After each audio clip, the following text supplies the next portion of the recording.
Good morning, ladies and gentlemen. Welcome back to another episode here on African Confessions. The following story that you're going to be listening to, it reads like this. Hello, Brother Nashi, how are you? Can you please post my story as hidden identity? I don't know if it is possible for you to post a confession like this. And if you are going to post my story, I do not want you to share my real name with anyone, but I'm no longer in South Africa. That is why I just feel like I need to confess to those that love cheap stuff. I guess that this is going to be an eye opener for you. If you love cheap food, do not skip.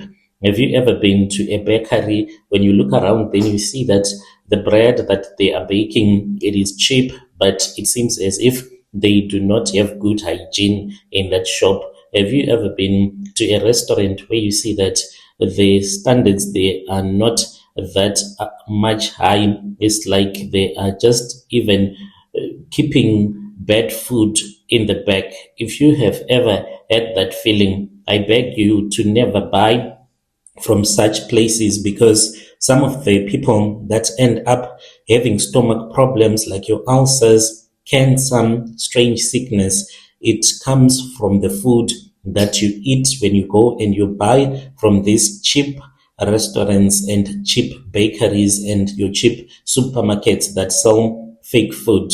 We used to bake bread. I was working for this other Indian man. He had bakeries in Gauteng as well as in Durban. So those that were not South African, we were never given off days.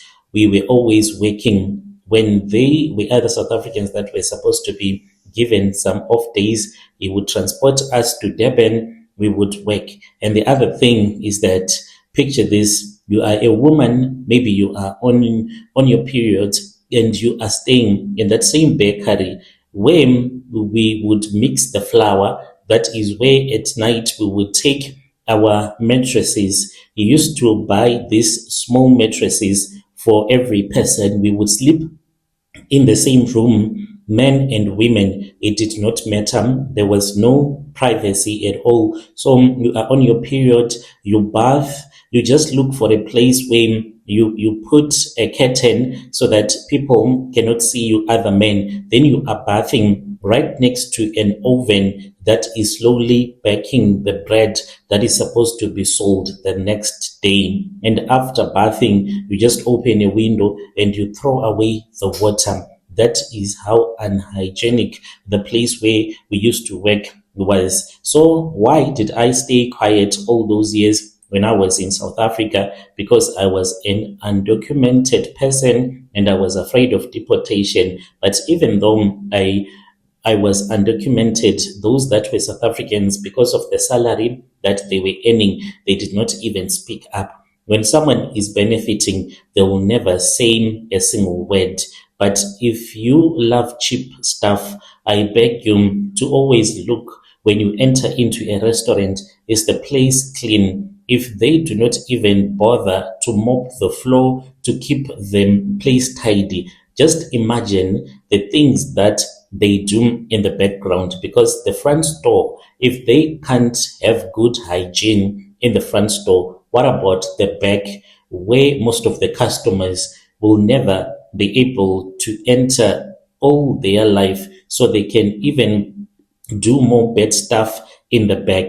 My name, you'll call me Precious. I am a woman that come from Zimbabwe. Currently, I'm staying here in Australia, a nurse by profession, but because of the economic challenges we're facing in as a country, I had to leave my country. Back in 2009, my husband left for South Africa. He was also a nurse, saying that he was going to look for a job. So when he went to South Africa, he promised that he was going to work hard, fix papers, then send for me, his wife, later on. At first, he would try by all means to call me, and he would say, just wait a little bit longer. It is very difficult for me to get a job here in Johannesburg. Things are very expensive, but things will improve. I believed him. I sold tomatoes back home whilst I was waiting for him, as well as working as a civil servant. But in those days, the salaries that we were earning as civil servants in Zim. It was just painful. Sometimes he would send money, sometimes nothing. But I defended him whenever my mother and my father complained that it seemed as if he did not love me anymore. That was when he stopped calling. He would call maybe after 2 months, and he would complain that he did not have money for airtime, because around 2009, to call to Zim, it was hell. You had to load a lot of airtime. And this is the reason why most of us, those that were in South Africa, ended up using Cell C, because it was the one that became cheaper as time went on. The other networks, they were so expensive. 1 month passed to then silence. At first, I thought maybe his phone was stolen. Then another woman from our neighborhood, she had gone to South Africa to work. She used to be a teacher. She dropped and she stopped working as a teacher and went to South Africa. Lucky for her, she got a teaching job. So when she returned back from South Africa during the holidays, she then told me that she had seen my husband living with another woman somewhere near Jamestown. She even described the woman as this other Zulu lady who seemed to have a child with my husband. This story, it destroyed me. I refused to believe it until one night I found myself crying alone, thinking about my husband, why he had forgotten me after crossing the border. It was in January of 2009, maybe when I made the biggest mistake of my life. I then left Zim. I sold TV, some sofas, and then I got onto the bus, traveled from Harare to Johannesburg in search for my husband. When I arrived in Joburg, I was even scared. I did not even know what to do.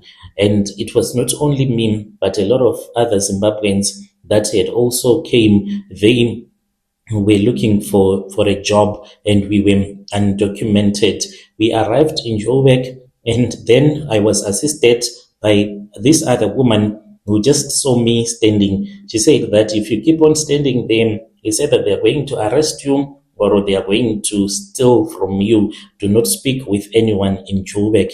Even if you see someone that is being robbed, just keep quiet. So this woman, she took me to another location, but I did not know where Jamestown was. I just knew that my husband, he was staying in Jamestown. So I started to ask around looking for that place. And then that was when I went to Jamestown. Another thing was that when I asked this other taxi driver to take me to Jamestown because I was speaking in English, then that taxi driver overcharged me. And then I arrived there.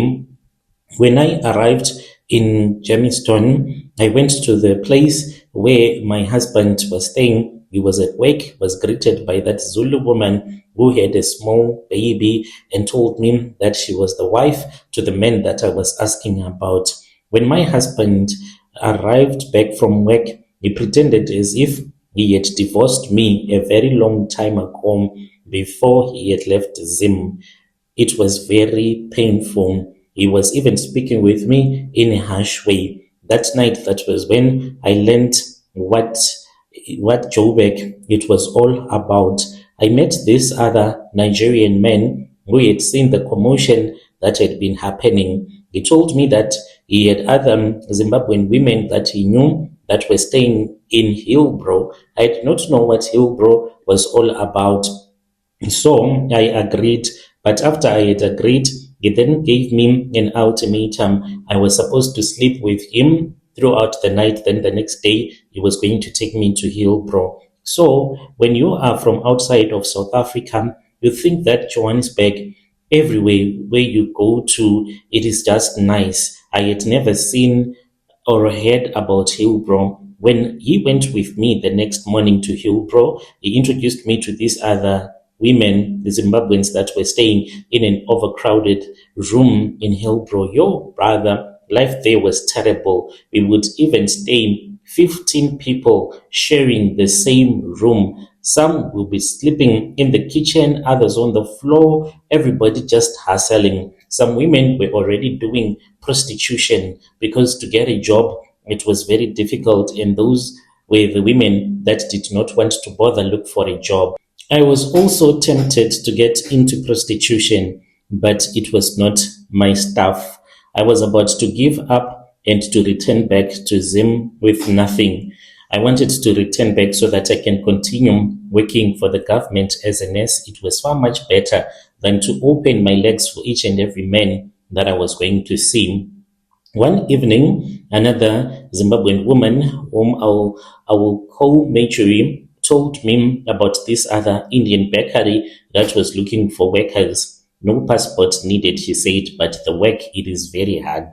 Everyone that is hired there is running away because the Indian man is very rude. I accepted immediately. The bakery was in an industrial area outside of the city. I won't mention the name because I am afraid that maybe there are people that are still working there.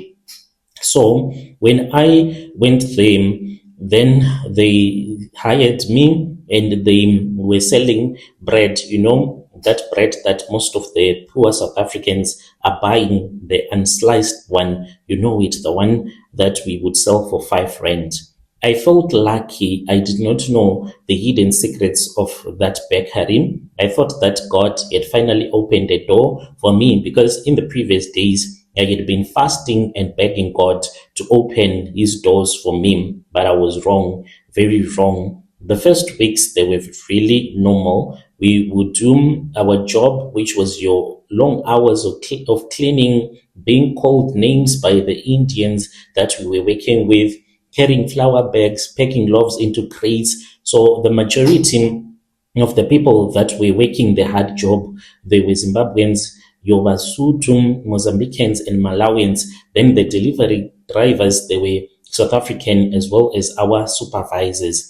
So if you are desperate, I guess that you can tolerate anything. The supervisors, they liked undocumented workers because when you are undocumented, if your boss touch your breast as a woman, what are you going to do? Are you going to the police? Oh no, you will just remain quiet because you are getting money at the end of the month that you can send back to Zim. One thing that I noticed immediately was that when I would eat the bread, it started with the water, in fact, not the bread. I don't know what was wrong with the water. The day when I started working there, I started to have severe diarrhea. What I did not know, to show you that the place, it was not normal, the things that were happening there. So when you want to drink water, when you are thirsty, they will take a hot kettle and then they would boil the water. Imagine you boil the water and then you put it in the fridge so that it can cool down. Then you drink. They would not even drink the water straight from the tap. So there was no one that had told me about this. I just went to the tap and then I took the water and I started drinking. Oh, Brother Nashi, the things that started to happen in my stomach, I started to have severe diarrhea. Throughout the day, I was having just severe diarrhea. So I could not understand why was it that I was having diarrhea. But the other women that I was working with later on, they told me that this was the reason as to why I was having diarrhea. It was because of the water. They said, here we are using borehole water. One day, the boss then told me to clean a tank just outside. So this tank was the one that was filled first by the borehole. Then we would use that water to mix the flour and other things in the shop. So it was not a very big tank and I was supposed to get inside. So they put a ladder inside the tank and then I went in them after they had drained the water. And then they told me to clean using a wire brush. That is how dirty it was. It was so dirty that I nearly vomited. They were supposed to clean it with chemicals, but no, he just gave me Omo that I can use to clean. And after that, they flushed it and we started filling up the water again. And the other thing was that even though I had never worked in a bakery before, but there was always this bad smell inside the factory. and these were strong chemicals that will burn your nose. Around midnight, they were trucks that would come with bags. These bags, we would think that it is flour, but they did not have any company name, no label. Even the security guards, they did not bother to check the delivery. So one day, that was when I was curious, that almost got me fired. I then saw that there was a bag that was slightly open whilst it was being unloaded. I bent down because it was white, thinking that it was flour. The smell shocked me, and the taste, it even shocked me because it did not taste at all like food. It tasted like a chemical that you can use to wash things, to wash even oil or something like that. It was not food.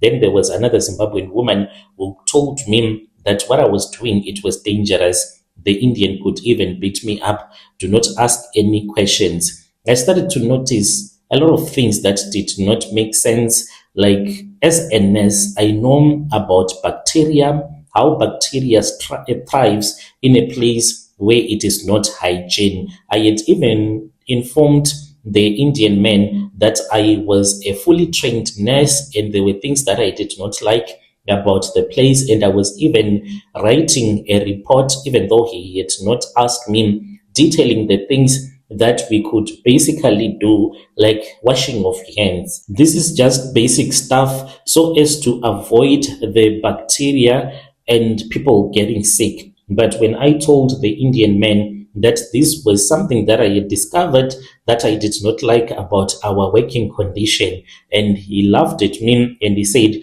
if you are a nurse, why don't you go and work for Mediclinic? And he just walked away and he said, do your job. So there was flour at all the times on the floor. If the flour would fall on the dirty floor, then we were forbidden to throw it away because our boss told us that this was where his profit was coming from. You had to scrape everything back into the buckets that were never washed. I am talking about that same floor that we used to sleep on, that we used to bath on. Remember that there were no toilets, like the toilet that you could use. It was just for number two. It was so small. Even when you were doing number two, your knees were touching the door. You could not bath in them. And besides, it was always dirty. Sometimes it would block that place. When I think about it, I feel like I want to vomit. So some will be mixing the flour whilst someone is sleeping them, and we would walk all over the floor, dirty gumboots from outside loading zone. Sometimes rainwater entered through the doors. As for the rats, I do not know what to say. There was one old guy who was bitten by a big rat whilst he was fast asleep. This rat, when we were chasing it away, it fell into the flour that we were still mixing. I don't know what happened because I was too sleepy after it had fallen into the flour that we were supposed to continue mixing. We just gave up and we said that we were going to see it tomorrow. So the people that were supposed to work on the next shift, we did not even tell them about the rat. Maybe that rat successfully climbed out of that flour that we were mixing, or maybe it died in there, or it was discovered later on. There is no one that even knows. There was zero quality control. Zero. One afternoon, I saw a young Mozambican guy. I screamed at him. You know what he was doing? He was busy doing his job, and he did not want to leave the oven on its own. Instead of going to the toilet, I shouted at him because I found him urinating against the oven whilst he was smoking his weed. That level of unhygienic environment, I had never witnessed it in my entire life. As a nurse, I could not even believe something like that.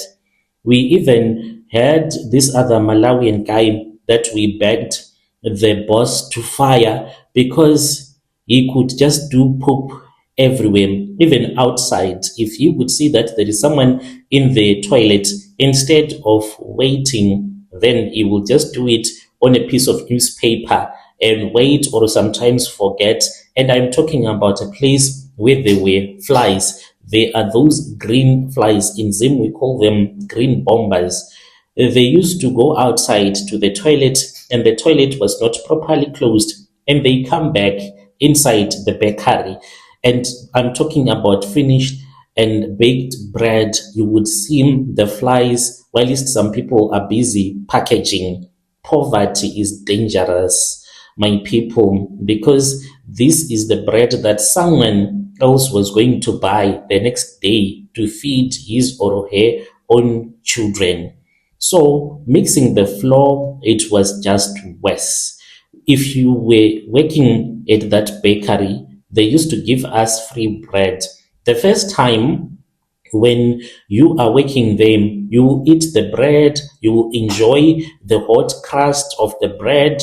But as days goes by, as you are noticing that at this place where I am working, it is just like a disaster waiting to happen, a health disaster, because you might have a worker who has flu, who is coughing, white mucus, just coughing all over the place, even though the people that I was working with, they would say that, even if I spit into this flour, is it not that the oven, since it has high temperatures, it is going to kill all bacteria? But guys, I am talking about the people that will touch the bread after sneezing.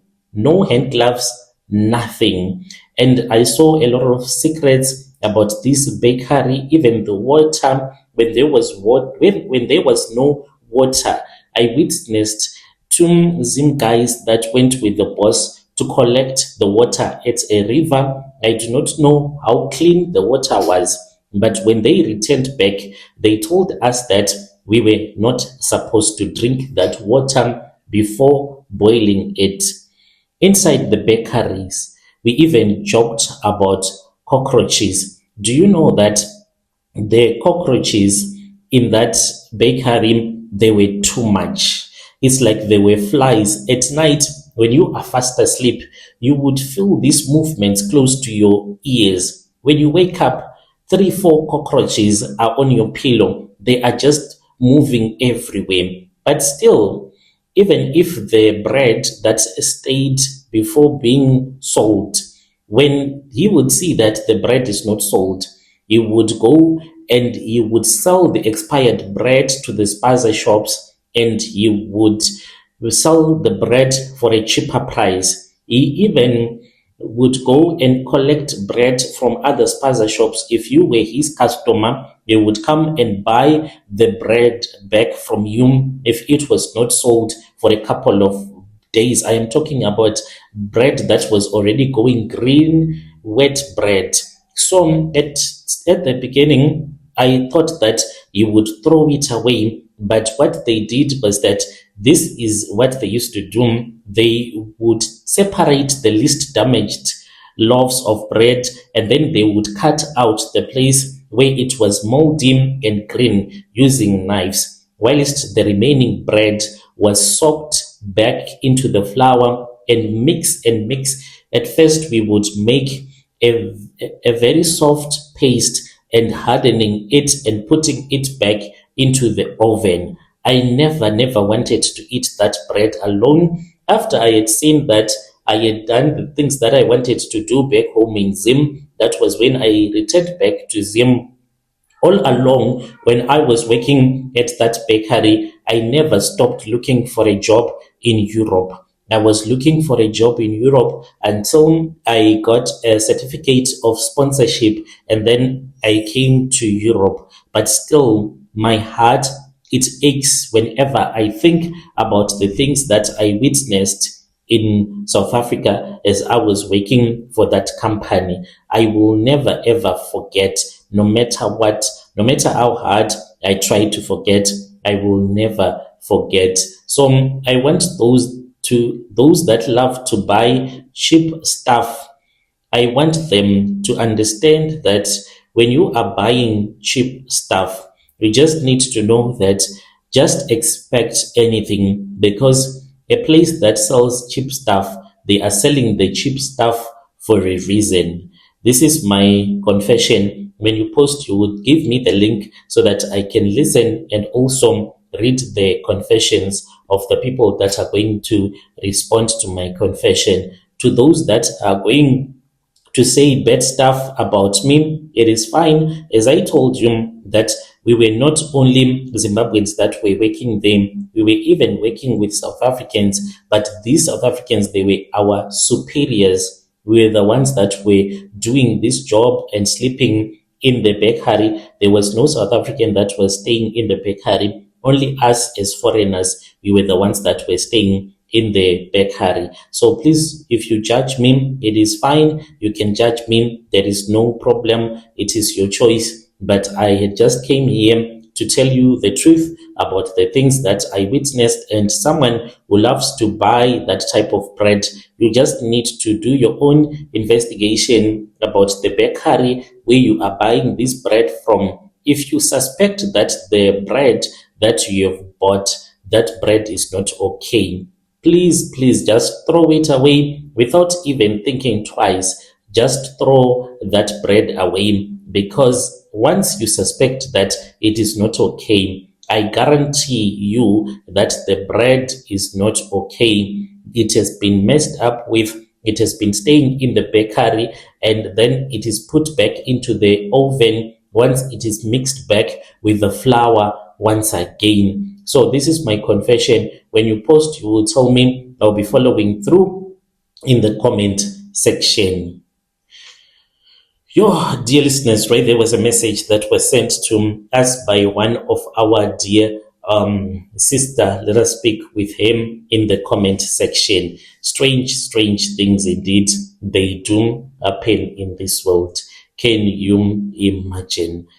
Do you love to eat that bread, the unsliced one? Have you ever seen something that you did not understand about the bread that you had bought?